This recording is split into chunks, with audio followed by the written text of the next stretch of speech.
Do'stlar, bugungi mavzu juda jiddiy. Uylarni tortib olishadi. Yangi qonun chiqibdi. Endi qarzi bor odam ko'chada qolarkan degan gaplar odamlar orasida tez tarqalyapti. Men bugun sizga vahima emas, aniq va tushunarli huquqiy izoh beraman. Chunki bu masala har bir oilaga tegishli. Kimningdir ipotekasi bor, kimdir uyini rasmiylashtirmagan, kimdir meros uyda yashayapti, kimdir kommunal to'lov yoki kredit bo'yicha qarzdor. Shu videoni oxirigacha ko'ring. Chunki bitta noto'g'ri qadam sizning uyingiz, yer uchastkangiz yoki ko'p yillik mehnatingiz bilan bog'liq katta muammoga olib kelishi mumkin. Hozirning o'zida kanalga obuna bo'ling, like bosing. Chunki men bunday muhim huquqiy mavzularni oddiy tilda tushuntirib boraman. Endi asosiy masalaga o'tamiz. Avvalo eng muhim narsani aytaman. Hech kim sizning qonuniy rasmiylashtirilgan uyingizni shunchaki kelib og'zaki buyruq bilan tortib olib keta olmaydi. Uy-joy mulki konstitutsiya, fuqarolik kodeksi va boshqa qonunlar bilan himoyalangan. Lekin shu bilan birga qonunda mulkka nisbatan majburiy undirish, sud qarori asosida sotish, noqonuniy qurilmani buzish, davlat va jamoat ehtiyojlari uchun kompensatsiya evaziga olib qo'yish kabi holatlar bor. Odamlar aynan shu holatlarni eshitib, endi hammaning uyini olishadi deb tushunib qolmoqda. Oldin qanday edi? Oldin ham agar odam bankdan ipoteka olib to'lovni qilmasa, garovga qo'yilgan uy bo'yicha sudga da'vo kiritilishi mumkin edi. Oldin ham noqonuniy qurilgan imoratlar bo'yicha tegishli organlar choralar ko'rishi mumkin edi. Oldin ham katta qarzlar bo'yicha majburiy ijro byurosi sud hujjati asosida mol-mulkka undiruv qaratishi mumkin edi. Demak, mexanizm avval ham bor edi. Hozir nima o'zgardi? Hozir eng katta o'zgarish shundaki, mulk, kadastr, qarzdorlik, bank, garovi, ijro harakatlari va elektron reyestrlar ancha tartibga solinmoqda. Ya'ni ilgari yillar davomida ko'rinmay yotgan muammo endi tizimda aniq ko'rinadi. Masalan, uy kadastrdan o'tmagan bo'lsa, yer hujjati boshqa nomda bo'lsa, ipoteka to'lovi kechiksa, soliq yoki sud qarzi bo'lsa, bu holatlar elektron bazalarda paydo bo'ladi. Shuning uchun odamlar yangi qonun chiqdi, uylarni tortib oladi deb qo'rqmoqda. Aslida esa gap shundaki, tartib kuchaymoqda va hujjatsiz qarzdor yoki nizoli mulklar bo'yicha xavf oshmoqda. Men birinchi navbatda kimlar jiddiy tekshiruv qilish kerakligini aytaman. Birinchi toifa ipoteka krediti olganlar. Agar siz bankdan uy sotib olish uchun kredit olgan bo'lsangiz va o'sha uy garovda turgan bo'lsa, bankning huquqi bor. Siz to'lovlarni uzoq vaqt to'lamasangiz, bank sud orqali garovdagi mulkni sottirib, qarzni undirishga harakat qiladi. Bu darhol ertaga uyingizdan chiqarib yuboradi degani emas. Odatda avval kechikish bo'ladi, keyin ogohlantirishlar, keyin restrukturizatsiya taklifi, keyin sud, keyin ijro jarayoni. Lekin odam bank baribir hech narsa qila olmaydi deb yuraversa, oxirida haqiqatan ham uy auksionda chiqarilishi mumkin. Masalan, bir oila 400 million so'mlik kvartirani ipoteka asosida oldi. Boshlang'ich to'lov takimi million, bank krediti 320 million so'm. Oila 15 oy yaxshi to'ladi, keyin ish yo'qotildi va 7 oy to'lov qilinmadi. Har oy 10 million so'mdan bo'lsa, asosiy qarz, foiz, penya bilan 35 million so'm kechikish paydo bo'lishi mumkin. Agar oila bankka bormasa, ariza yozmasa, muddatni uzaytirishni so'ramasa, bank sudga chiqadi. Sud qarori chiqqandan keyin ish majburiy ijro byurosiga o'tadi.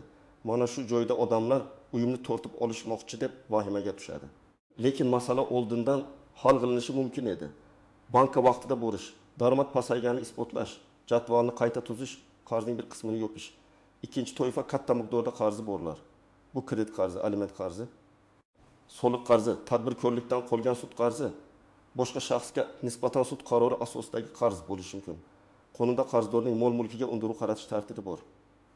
Lekin bu ham har qanday qarz uchun uy darhol olinadi degani emas. Avval qarz miqdori, qarzdorning boshqa mol-mulki, bank hisoblari, avtomobili, daromadi, qarorning mazmuni ko'riladi. Agar boshqa mol-mulk yetarli bo'lmasa va qonun imkon bersa, ko'chmas mulk masalasi ko'tarilishi mumkin. Misol keltiraman, odam 20 million so'm iste'mol krediti olib to'lamay qo'ydi. Uning nomida yagona yashash uyi bor, boshqa katta mol-mulki yo'q. Bunday vaziyatda ham hamma narsa avtomatik tarzda uyni sotish bilan tugaydi deyish noto'g'ri. Sud qarori, ijro harakati, qarzning xususiyati va mulkning huquqiy maqomi muhim. Lekin agar odamda 500 million so'mlik tijorat qarzi bo'lsa, nomida ikkinchi kvartira yoki noturar joy bo'lsa, unda bu mulkka nisbatan undiruv qaratilishi ehtimoli ancha yuqori bo'ladi. Uchinchi toifa. Hujjatsiz yoki noto'g'ri rasmiylashtirilgan uyda yashayotganlar. Bu juda og'riqli masala. Ko'pchilik yer olib uy quradi, lekin kadastr qilmaydi. Ba'zilar mahalla biladi, qo'shnilar biladi, 20 yildan beri yashayman deydi.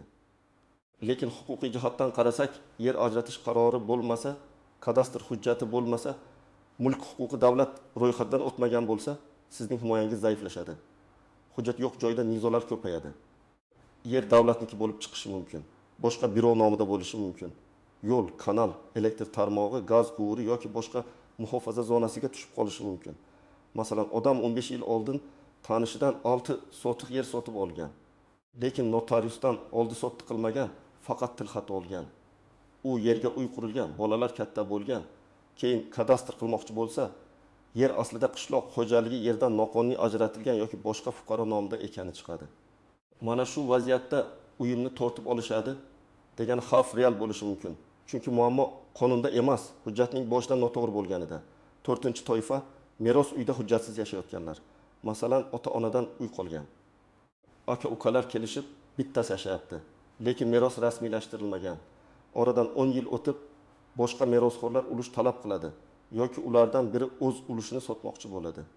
Natijada uyga taqiq qo'yiladi, sud ishi ochiladi. Bo'lish masalasi chiqadi.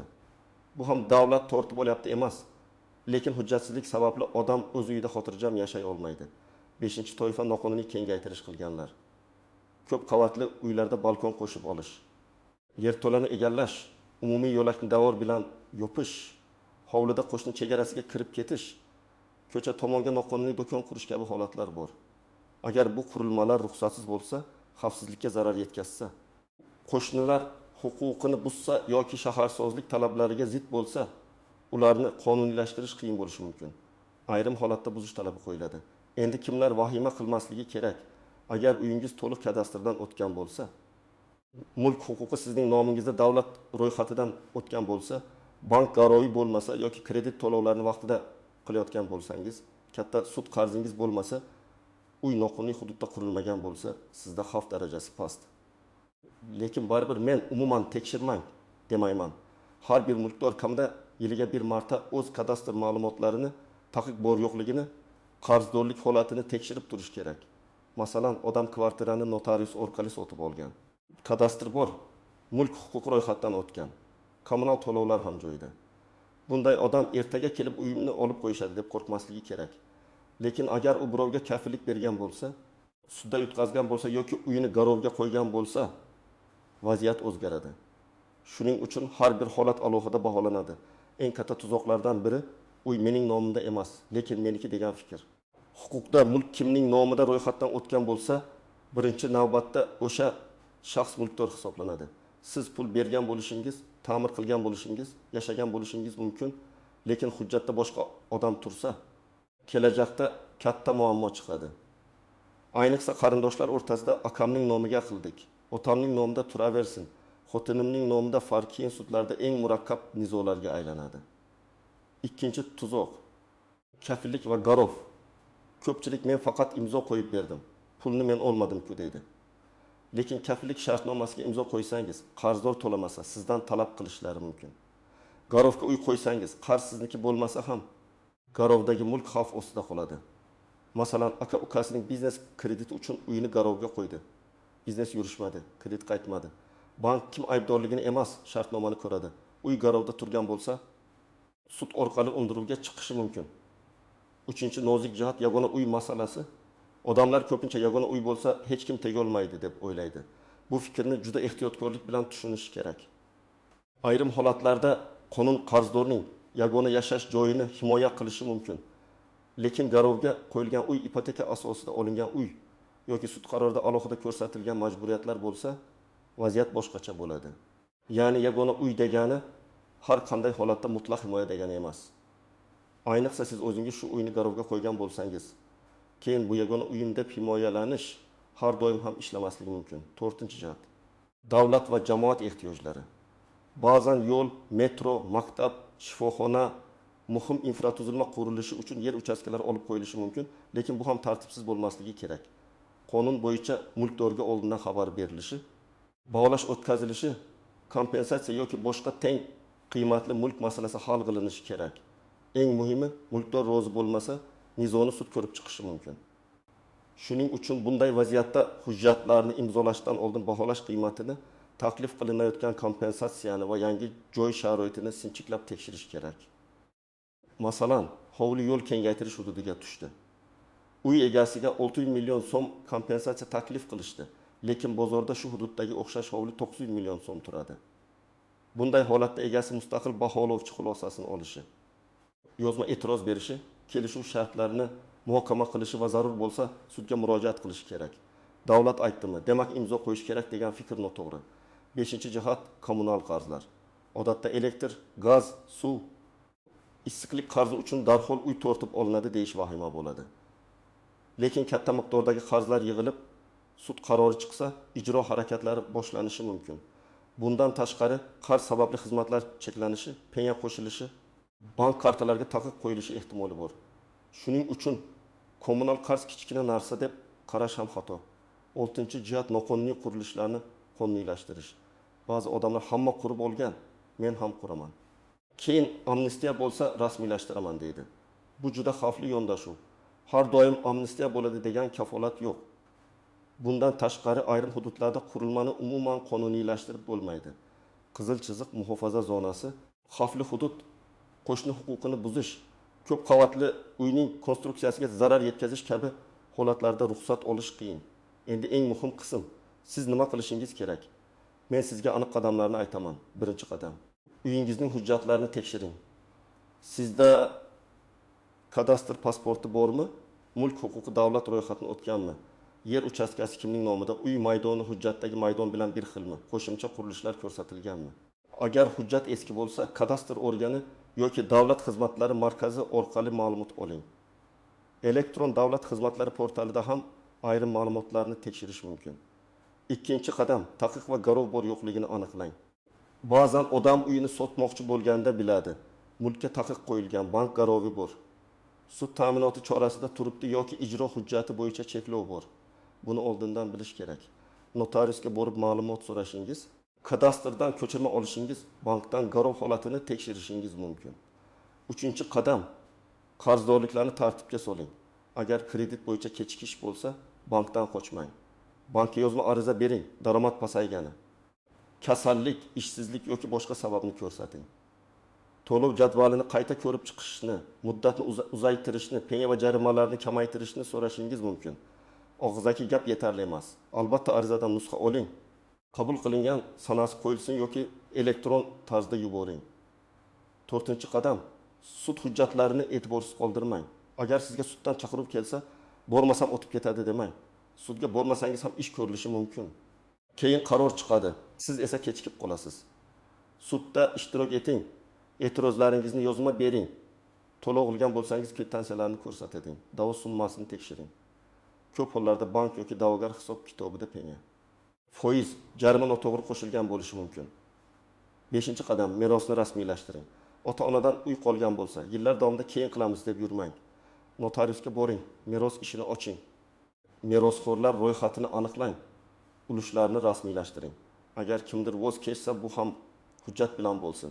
Og'zaki kelishuv kelajakda bolalar, kelinlar, kuyovlar, boshqa qarindoshlar o'rtasida katta nizoga aylanadi. 6-qadam, noqonuniy qurilishni tekshiring. Agar hovliga qo'shimcha xona, oshxona, do'kon, garaj yoki 2-qavat qo'shgan bo'lsangiz, uni qonuniylashtirish mumkinmi, yo'qmi aniqlang. Arxitektura bo'limi, kadastr organi, mahalliy hokimlik yoki davlat xizmatlari markazi orqali maslahat oling. Agar qo'shni chegarasiga kirib ketgan bo'lsangiz, kelishuv va chegara masalalarini hujjatlashtiring. 7-qadam, hech qachon tushunmagan hujjatga imzo qo'ymang. Sizga bu oddiy ariza, bu vaqtinchalik kelishuv, keyin o'zgartiramiz deyishlari mumkin. Ayniqsa kompensatsiya, uy buzilishi, garov, kafillik, qarzni tan olish, kelishuv bitimi kabi hujjatlarda har bir bandni o'qing. Tushunmasangiz, yuristga ko'rsating. Bir imzo ba'zan yillar davom etadigan sud muammosiga sabab bo'ladi. 8-qadam, barcha to'lovlar va kelishuvlarni isbot bilan qiling. Naqd pul bergan bo'lsangiz, tilxat oling. Lekin ko'chmas mulk masalasida faqat tilxatga ishonib qolmang. Notarial shartnoma, bank orqali to'lov, kadastr ro'yxati davlat ro'yxatidan o'tgan huquq bo'lsin. Guvohlar bor degan gap sudda har doim yetarli bo'lavermaydi.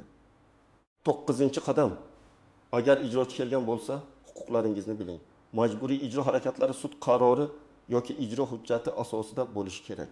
Siz ijro hujjati nusxasini talab qilishga, qarz miqdorini bilishga, to'lov muddatini so'rashga, ayrim harakatlar ustidan shikoyat qilishga haqlisiz. Lekin ijrochiga qarshilik qilish, haqorat qilish, eshikni buzib janjal qilish muammoni og'irlashtiradi. Hamma narsani yozma va qonuniy yo'l bilan qiling. 10-qadam, baholashga e'tibor bering. Agar uyingiz auksionga chiqarilsa yoki kompensatsiyasi masalasi bo'lsa, mulk qiymati juda muhim. Mulk bozoridagi haqiqiy narxidan past baholanmasligi kerak. Mustaqil baholovchi xulosasi oling. O'xshash uylar narxini yig'ing, e'lonlarni saqlang, fotosuratlar qiling, ta'mir holatini ko'rsating. Chunki qiymat masalasida passiv bo'lsangiz, katta zarar ko'rishingiz mumkin. Do'stlar, asosiy xulosa shuki, qonuniy rasmiylashtirilgan. Qarsiz, nizosiz uy egasi vahimaga tushmasligi kerak. Lekin ipoteka qarzi borlar, garob qo'yganlar, katta sud qarzdorligi borlar, hujjatsiz uyda yashayotganlar, merosni rasmiylashtirmaganlar va noqonuniy qurilish qilganlar zudlik bilan o'z holatini tekshirishi shart. Uy masalasi hazil emas. Bugun bir hujjatni to'g'rilasangiz, ertaga oilangizni katta muammodan saqlab qolasiz. Men sizga qo'rqitish uchun emas, ogohlantirish uchun gapiryapman. Eng xavfli narsa qonun emas, hujjatsizlik, beparvolik va keyin ko'ramiz degan odat. Hozir hujjatlaringizni tekshiring, qarzlaringizni tartibga soling. Sud va bank xatlarini e'tiborsiz qoldirmang, kerak bo'lsa mutaxassisga murojaat qiling. Sizningcha uy-joy masalasidagi eng katta muammo nimada? Qarzlardami? Kadastrdagi tartibsizlikdami yoki odamlarning huquqiy savodsizligidami? Fikringizni izohlarda yozib qoldiring. Video foydali bo'lgan bo'lsa, albatta like bosing, yaqinlaringizga yuboring va kanalga obuna bo'ling. Chunki bunday ma'lumotni vaqtida bilgan odam o'z mulkini, oilasini va kelajagini himoya qila oladi.